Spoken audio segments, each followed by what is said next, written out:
The coffee was still hot. I remember that detail specifically, because it's the kind of thing your brain holds onto when everything else is disintegrating. The mug was sitting right there on the kitchen table, steam curling up toward the ceiling, and my mother was watching me the way you watch someone open a package you already know the contents of. Hands folded, expression arranged, like she had rehearsed this moment. My father slid the envelope across the table without a word. It was a standard white envelope, the kind you'd get from a doctor's office or a utility company. My name was written on the front in his handwriting, neat, deliberate, the same handwriting that signed my school permission slips for 18 years. I remember thinking that was strange, that he'd written my name on it, like I needed to be reminded who I was. Opened it, and then I read the words that my own parents had paid someone to fabricate. Based on the DNA profiles obtained, the tested male and female are excluded as the biological parents of the tested child. The room didn't spin. I didn't scream. I just sat there, holding a piece of paper that my father had commissioned, not to find the truth, but to legally, medically, and permanently erase me from the family he had already decided I didn't belong to. What they didn't know, what neither of them could have possibly calculated, was that 3 weeks later, I would find the 127 videos that would take everything they had built and reduce it to rubble. But I'm getting ahead of myself. Let me tell you how we got to that kitchen table. My name is Nadia. Nadia Osemensa. 31 years old. I live in a 2-bedroom apartment in Charlotte, North Carolina. The one I chose myself, paid for myself, furnished slowly over 4 years with pieces that actually mean something to me. There's a bookshelf that takes up an entire wall. A desk by the window where the morning light hits exactly right. A kitchen that smells like whatever I felt like cooking that week. I built that life quietly, deliberately, the way I do most things. By profession, I'm a forensic document analyst at a mid-size regulatory compliance firm. What that means practically is that I spend my days examining records, contracts, signatures, timestamps, authentication trails, and determining whether they are what they claim to be. I am trained to detect the precise, microscopic ways that people alter documents to say something other than the truth. I want you to hold on to that detail. It matters more than you think right now. My parents, Kenneth and Adwoa Osemensa, built what looked from the outside like a solid, respectable life. My father worked in commercial property management for 30 years. My mother ran a catering business out of Raleigh that was genuinely good. The kind that got booked 18 months in advance for weddings and church events. Together, they owned 3 rental properties and were listed as co-trustees of a family trust my maternal grandfather, Kwame, had established in 1998 with an initial seed of $180,000. By the time I was in my late 20s, that trust had grown to somewhere in the range of $340,000. Not generational wealth in the billionaire sense, but enough to matter. Enough to be worth protecting. Enough, apparently, to be worth lying for. I am the eldest of 2 daughters. My sister Camille is 4 years younger than me, effortlessly charming in the way that youngest children sometimes are, and she has never once in her adult life paid for something she could get our parents to cover instead. I don't say that with cruelty. I say it because it is factually accurate, and because understanding the financial geography of my family is the only way any of what comes next will make complete sense. I was never the favorite. I knew that the way you know the temperature of a room the moment you walk into it. Not because anyone says it out loud, but because the air tells you. Still, for most of my 20s, I told myself it was just family dynamics. Personalities. The ordinary friction of being the responsible one, the quiet one, the one who asked fewer questions and expected less in return. I was wrong about what it actually was. And the morning my father slid that envelope across the kitchen table was the morning I finally stopped making excuses for the architecture of my own erasure. There is a particular kind of family dynamic that doesn't look like abuse from the outside. Doesn't leave marks. It doesn't raise voices at dinner or throw things across rooms. It operates quietly, almost bureaucratically, through omissions, through paperwork, through who gets called first and who gets told later, if at all. It is the kind of dynamic that, when you try to describe it to someone who hasn't lived it, sounds like oversensitivity. Like you're reading too much into things. I spent the better part of a decade convincing myself I was reading too much into things. Let me give you the first example. In May of 2018, I graduated with my master's degree from UNC Charlotte. Forensic accounting concentration, 3.89 GPA. 3 years of evening classes while working full-time during the day. I had one guest ticket left after allocating them to the people I actually wanted there. And I remember calling my mother 2 weeks before the ceremony, asking if the family wanted to come together, maybe do dinner afterward. She said yes. She said she'd coordinate. She said she was proud of me. The dinner happened. I found out about it 4 days later, when my cousin Priya posted a photo on Instagram. My parents, my sister Camille, my aunt and uncle, and Priya, all seated around a long table at Bonterra Dining in Charlotte. White tablecloths, candles, the whole occasion. My graduation flowers were in the center of the table. My flowers. From my ceremony. I was not there. I had not been called. My mother, when I asked her about it 3 days after I saw the photo, told me there had been a miscommunication. That she thought I had plans. That it was a last-minute thing. She said this in a tone that suggested I was being unreasonable for bringing it up. I let it go. That was the first mistake I kept making. Letting things go because making noise felt more costly than swallowing the injury. I had built a whole internal system around that logic. Stay quiet. Stay useful. Don't give them a reason to pull further away. What I didn't understand then was that the pulling away had nothing to do with my behavior. It was the plan. The second example is financial, and it requires a little more context. When I moved to Charlotte in 2017, I needed a place to live. My parents offered to help. Specifically, my father told me he had a unit available in one of his rental properties, a 2-bedroom on Archdale Drive in the University City area, and that he would rent it to me at $1,100 a month, which he said was below market rate as a family arrangement. I was grateful. I paid on time every single month for 2 years and 4 months. Direct transfer, first of the month, no exceptions. That's $30,800 total, if you want the number. In 2021, while helping my mother organize financial documents for her catering business tax filing, she asked me specifically because she trusted my eye for paperwork, which is its own kind of irony. I came across a property management statement for the Archdale Drive unit. And I noticed something. The property was not listed under my father's personal assets. It was listed under a family LLC, Osei Property Holdings, with 2 listed members. My father, Kenneth, and my sister, Camille. Camille, who was 23 at the time and had never worked in property management a single day in her life, was a co-owner of the LLC that had been collecting my rent for over 2 years. I did not say anything that day. I filed it away the way I file everything, quietly, precisely, in a part of my mind I can access later. But that wasn't the worst of it. The worst of it was the trust. My grandfather Kwame, my mother's father, had been clear when he established the 1998 trust. I had heard him say it myself more than once, in the particular way that old men repeat the things they mean.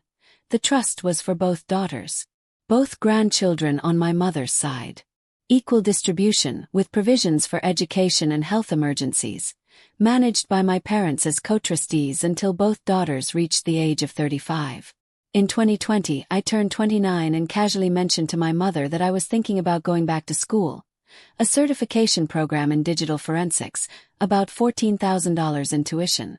I mentioned, just as casually, that I knew the trust had an education provision, and that I'd like to understand the process for submitting a request. My mother looked at me for a moment and then said very evenly, "That trust has been restructured, Nadia. There were tax implications. Your father handled it. I'll have him explain it to you." My father never explained it to me. I asked twice more over the following 18 months. Once by text, once in person. The text was read and never answered. In person, he told me the trust was in transition, and that it wasn't the right time to discuss distributions. He said it the way adults talk to children they don't feel the need to account to. Not unkindly exactly, but with a finality that made it clear the conversation was over before it started. I paid for the certification program myself. And then the third thing happened, the one I still think about when I need to remind myself that what I eventually did was not overreaction. It was proportionate. Christmas 2022. My parents' house in Raleigh. 12 people around the table. Aunts, uncles, cousins, my grandmother is sitting at the head in the chair she had occupied at every family gathering for 40 years. My father stood up after dessert, the way he does when he has something he wants to make ceremonial, and he handed Camille an envelope. Inside was a check for $40,000, described as loan forgiveness, which is to say, money Camille had borrowed from my parents over several years and would now never have to repay. My father looked at me across the table, directly at me in front of everyone, and said, "Nadia doesn't need our help. She'll find her own way. She always does." There was a beat of silence. Someone laughed softly, like it was a compliment. My grandmother ESI did not laugh. She looked at me with an expression I couldn't fully read at the time, something between sorrow and intention, and she reached across and put her hand briefly over mine. Just for a second. Just long enough to feel deliberate. I didn't understand what she was telling me yet. I would. Camille got engaged in March of 2023. His name is Derek, a financial advisor from Greensboro, pleasant enough, the kind of man who researches restaurants before he books them and refers to his future mother-in-law as Mom 6 weeks in. The engagement party was held at my parents' house on a Saturday afternoon in late April. About 35 people. Catered naturally by my mother's team. Hydrangeas on every surface. A sign over the fireplace that said Future Mrs. Harrison in gold script. I was invited. That, in itself, should have been a warning. Looking back, I understand now that I needed to be present. My presence was part of the staging. The afternoon went the way those afternoons go. Champagne, photographs, the particular performance of a family that knows how to look cohesive in public. I moved through it the way I'd learned to move through family events. Present, pleasant, occupying as little space as possible. I talked to my Aunt Serwa about her new house in Durham. I held Derek's sister's baby for approximately 7 minutes. I ate exactly 3 of my mother's spinach phyllo cups, which were, I will admit, genuinely excellent. And then, around 4:30, my father tapped his champagne flute. He gave the kind of speech fathers give at moments like this. Proud, warm, full of inside references that made the room feel like it was in on something. He talked about Camille's childhood, her laugh, the way she had always known exactly what she wanted. He talked about Derek like a man he had been waiting for. The room was with him entirely. And then he paused. Not the natural pause of a man gathering emotion. A different kind of pause. Calibrated. He reached into the inside pocket of his blazer and produced an envelope. Not unlike the one he would slide across my kitchen table 6 weeks later. He said, "And I am giving you the exact words, because I have replayed them enough times that they are carved into something permanent in me," he said. "Before we celebrate the future, I want our family to finally be standing on the truth. There are things we've carried for too long, and Adwoa and I feel it's time to be honest. This family deserves to know who it actually belongs to." I felt the temperature of the room shift before I understood why. He opened the envelope. He removed a single folded document. And he read aloud the summary conclusion of a DNA test that stated, in the practiced clinical language of laboratory results, that he and my mother were excluded as my biological parents. He did not look at me while he read it. My mother, seated to his left, looked at the table. Camille, seated across from me, looked at her hands. But not before, and I want to be precise about this, not before I caught the expression on her face in the half-second before she arranged it into something more neutral. It was not shock. It was relief. The specific, exhaled relief of someone who has been waiting for a thing to finally be said out loud. My Aunt Serwa made a sound. Not a word, just a sound, the kind that escapes before the mind can intercept it. Someone's chair scraped the floor. Derek's mother, who I had spoken to for a total of perhaps 11 minutes in my life, looked at me with something so close to pity that I had to look away. No one spoke to me directly. Not one person in that room. Not an aunt, not a cousin, not a family friend of 20 years, looked me in the eye and said anything. The conversation moved. My father folded the paper back into the envelope.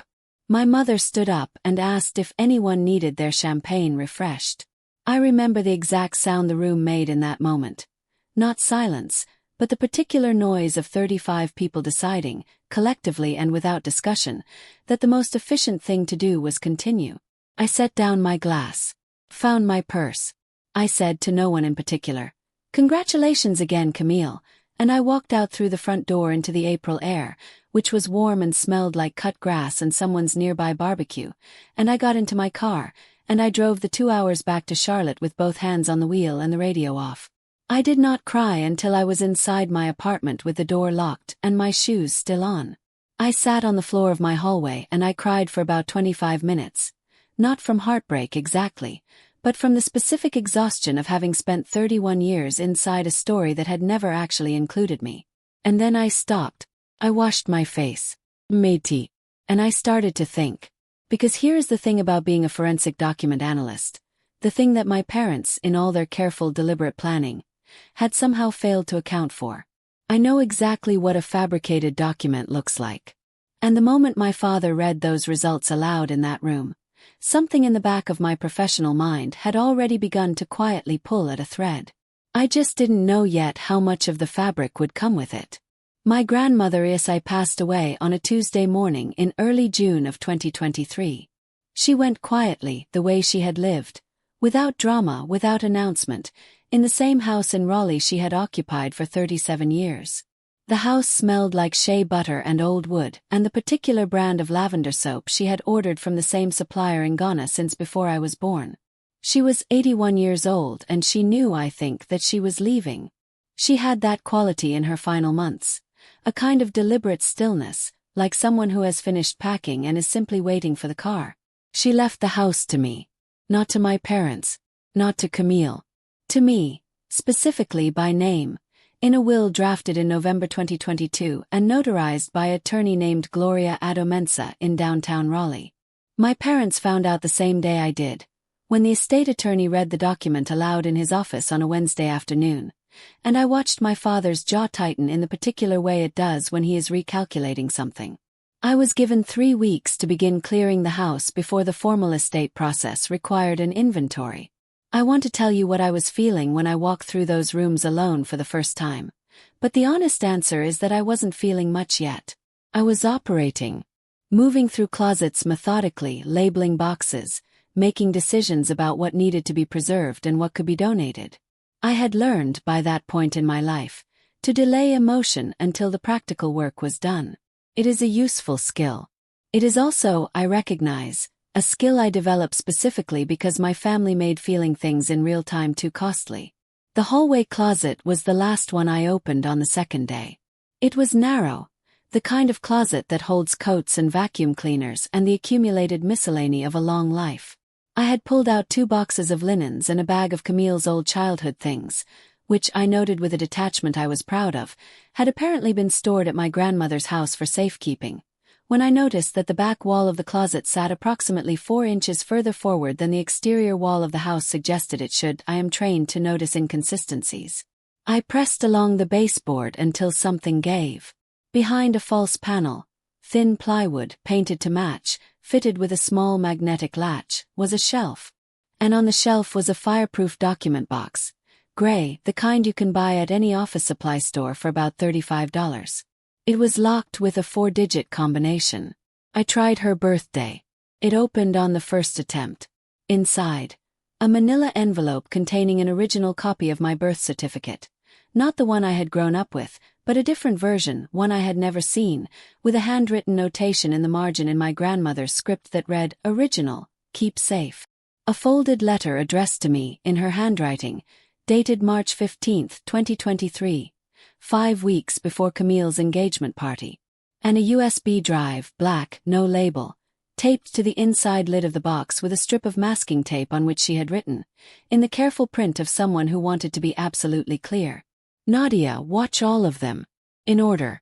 Don't skip." I sat down on the hallway floor. I plugged the drive into my laptop that night at the kitchen table, with every light in the house on and a cup of tea I forgot to drink.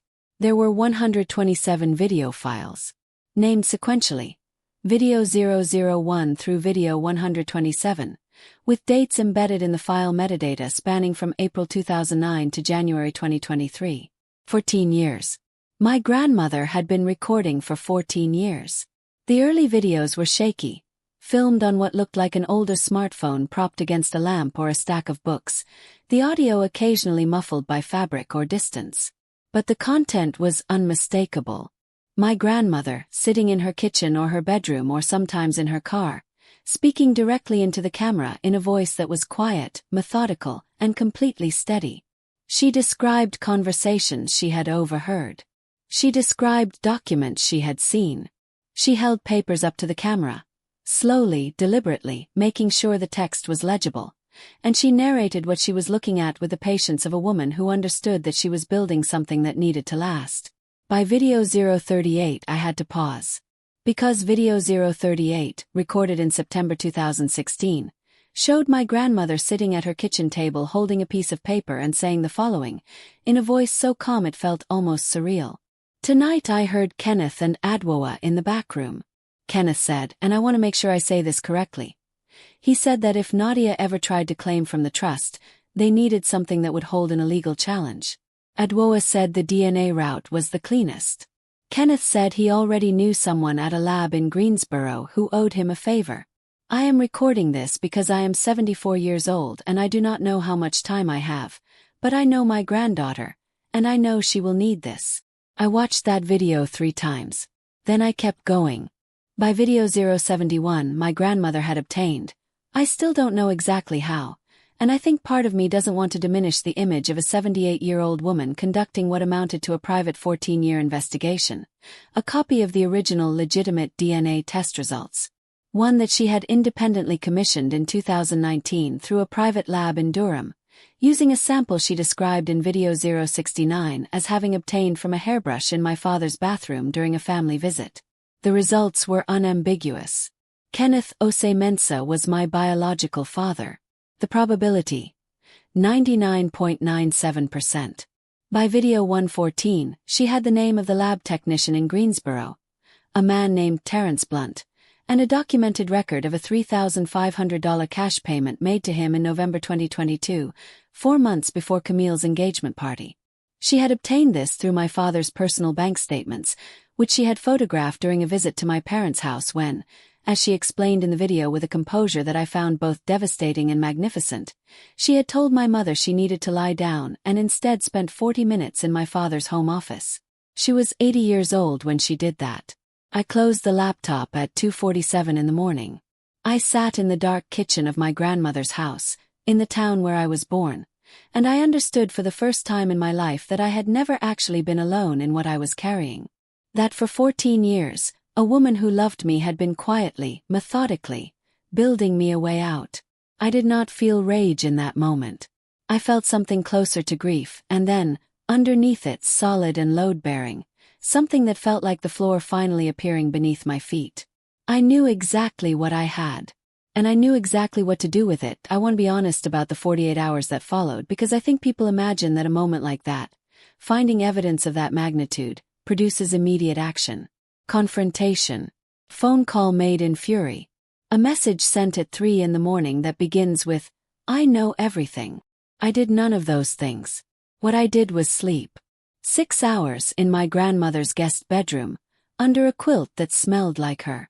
Then I woke up, made coffee, ate 2 pieces of toast, and sat at the kitchen table with a legal pad and wrote, for approximately 2 hours, every single thing I knew, in chronological order, with source notations in the margin. It looked like a case file. Because that is exactly what it was. The first call I made was not to my parents. It was to my firm's legal counsel, a woman named Patricia Ose, no relation, who had navigated enough financial fraud cases to know immediately, when I described the broad outline of what I had found, that I needed to stop talking and get a private attorney before I did anything else. She gave me 2 names. I called both the same afternoon. I retained Marcus Webb of Webb & Associates in Raleigh by end of day Thursday. He specialized in estate litigation and probate fraud and had, according to his firm's case history, successfully contested 4 fraudulently restructured family trusts in the past 6 years. He was 63 years old, unhurried, and when I walked him through the USB drive contents in a 2-hour meeting in his conference room on Friday morning, he said only one thing when I finished. How soon can you get me certified copies of everything on that drive? I had them to him by Monday. What followed was the most disciplined 3 weeks of my life. Marcus filed a formal fraud complaint with the North Carolina Vital Records Division regarding the falsified DNA documentation on a Wednesday. The same day, I submitted a detailed written complaint, supported by time-stamped video evidence and the independent DNA results, to the licensing board of the clinical laboratory in Greensboro where Terrence Blunt was employed. That complaint triggered an automatic investigation hold on the lab's certification pending review. On the following Monday, Marcus filed a formal petition to contest the restructured family trust on grounds of trustee fraud and bad faith exclusion of a named beneficiary. Me. Citing the 2019 independent DNA results as evidence of my standing as a biological heir, and the video record as evidence of deliberate, premeditated exclusion. The trust was frozen within 72 hours of the filing. All distributions, including 2 pending transfers that I later learned were scheduled to move $85,000 into Camille's personal account the following month, were halted pending probate court review. I want to pause here and tell you what I was doing on the surface during all of this. I went to work every day. I answered my emails. I attended a colleague's birthday lunch on a Thursday afternoon and ate half a sandwich and laughed at something someone said about the parking situation on our street. I called my mother once. She had left a voicemail asking how the house clearing was going, and I told her it was going fine, that there was more to sort through than I expected, that I was taking my time. She said that sounded wise. I said I agreed. I showed up to Sunday dinner at my parents' house 2 weeks into the process. My father grilled chicken. My mother made jollof rice. Camille was there with Derek, and they talked about potential wedding venues. One in Asheville, one in the Outer Banks. And I listened and asked appropriate questions and complimented the rice, which was, as always, genuinely very good. My mother asked me at one point why I seemed so calm lately. I told her I had been meditating.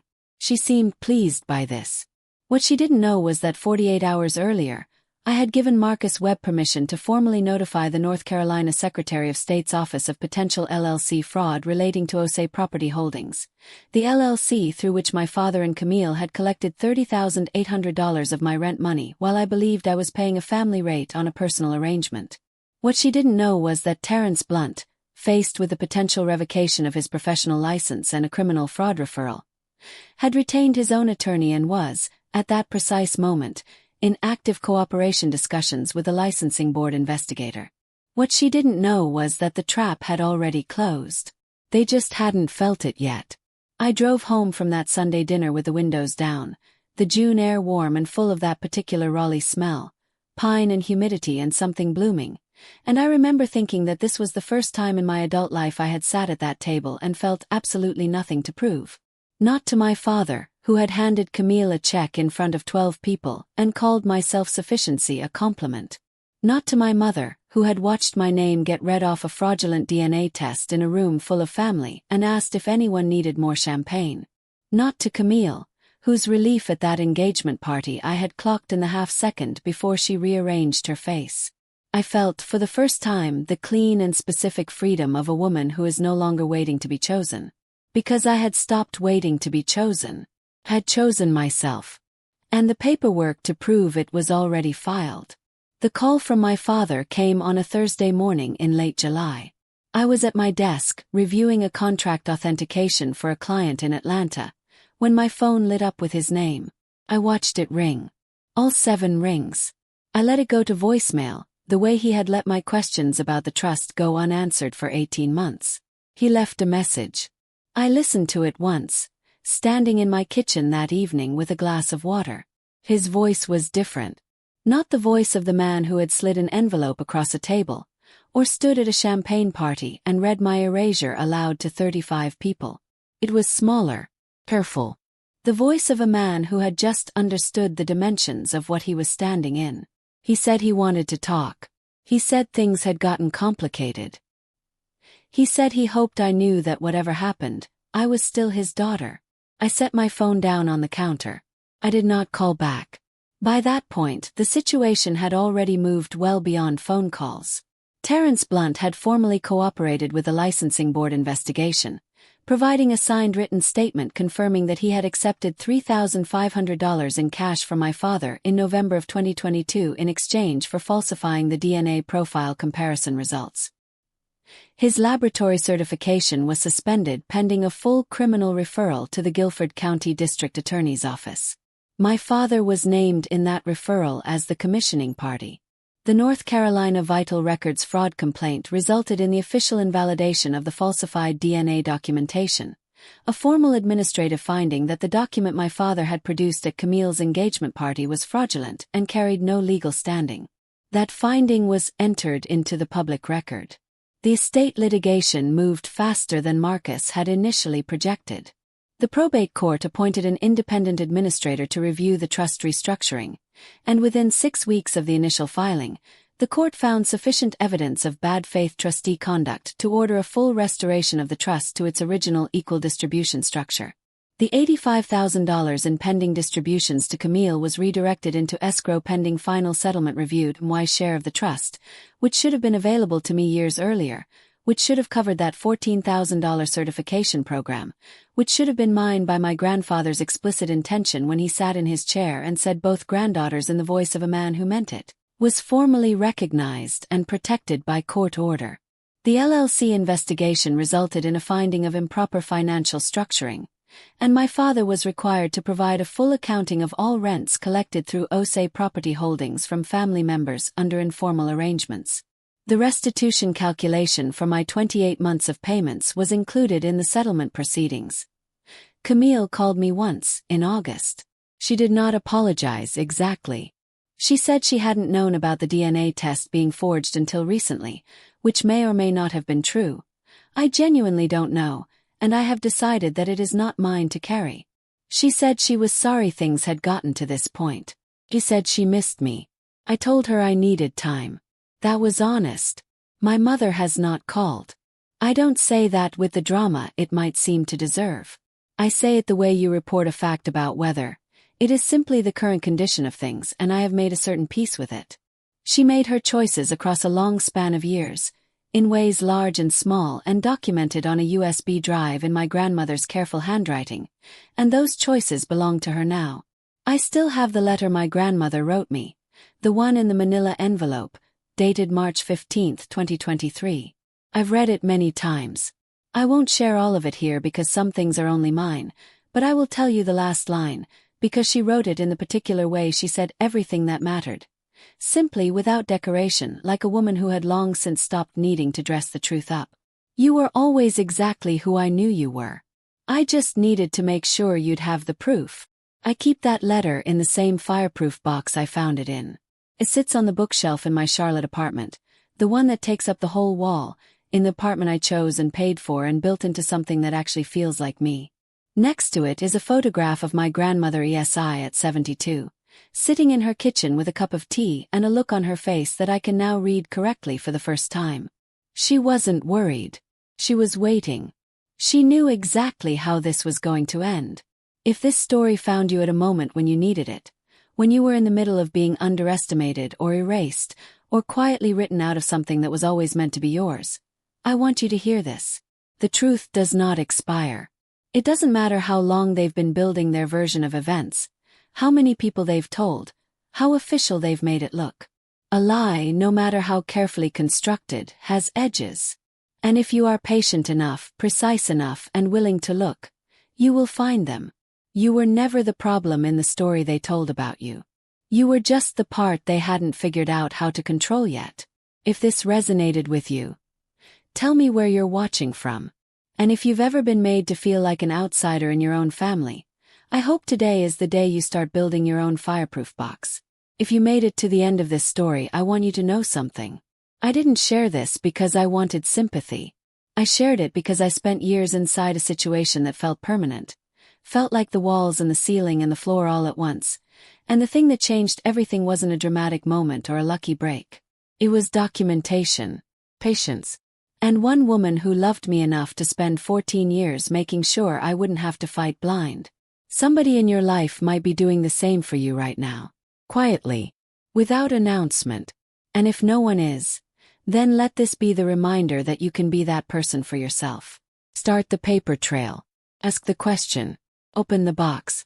If this story stayed with you, please subscribe, because this channel exists specifically for the people who have been written out of rooms they were always supposed to be in. Every week I bring you another story about what happens when the truth finally catches up to the lie. Leave me a comment and tell me where you're watching from. And if you've ever been underestimated by the people who were supposed to choose you first, I hope you remember that was never the truth about you. It was only ever the truth about them.